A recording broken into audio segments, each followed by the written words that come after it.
The Jewish story, Grandpa's Hasidic stories, portion of the week, Lecha. Rebbe Meir of Premishlan was a great pauper all his days, subsisting on the merest pittance.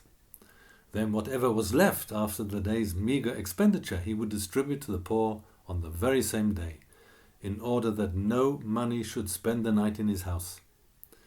Finding one night that he was unable to fall asleep, he got up and asked his family to search out the house lest some coins had been overlooked. Sure enough, they found a little money and gave it to the poor, and the tzaddik went to sleep. On another occasion, a woman came to him from Romania with a request that he give her his blessing that she be granted a child, and Rebbe Meir gave his blessing that the Almighty answer her prayer. In due course, the sum of 300 coins arrived in the mail, together with a letter from a stranger that explained that since his wife had borne him a child in the wake of the tzaddik's blessing, he was now sending him this gift. Rebbe Meir showed the letter to his sons, protesting that it was full of mistakes. In the first place, he pointed out, it addresses me as tzaddik and saintly man, and so forth.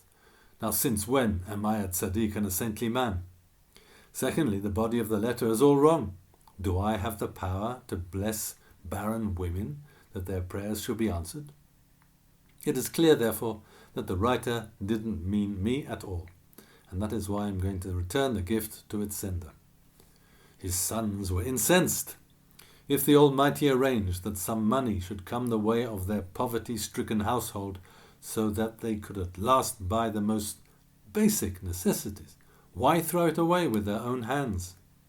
They remonstrated with their father, but he was determined. At length it was agreed that they should put their arguments before a rabbinical court of 3 judges. After hearing out both sides, the court ruled that Rebbe Meir was indeed permitted to use the money. Though he, in his modesty, did not regard himself as a tzaddik, it was certain that the writer thought otherwise, and definitely had Rebbe Meir in mind when he sent the gift. Likewise, feeling sure that it was the tzaddik's blessing that had brought about his good fortune, it was beyond doubt that his gift had been given wholeheartedly and unconditionally. I would still like to ask my wife's opinion, said Rebbe Meir, as to whether we should use this money.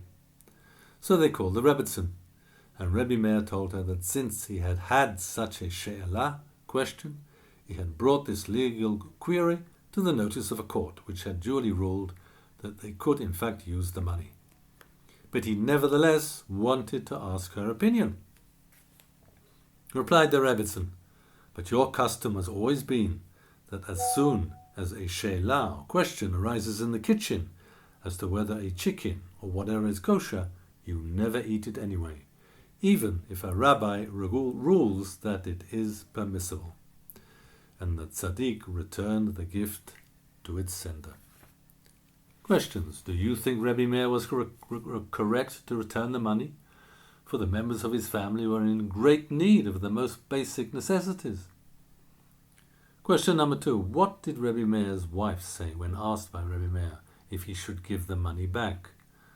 Question number 3. Have you ever refused to receive money for whatever reason? Shabbat Shalom from Grandpa.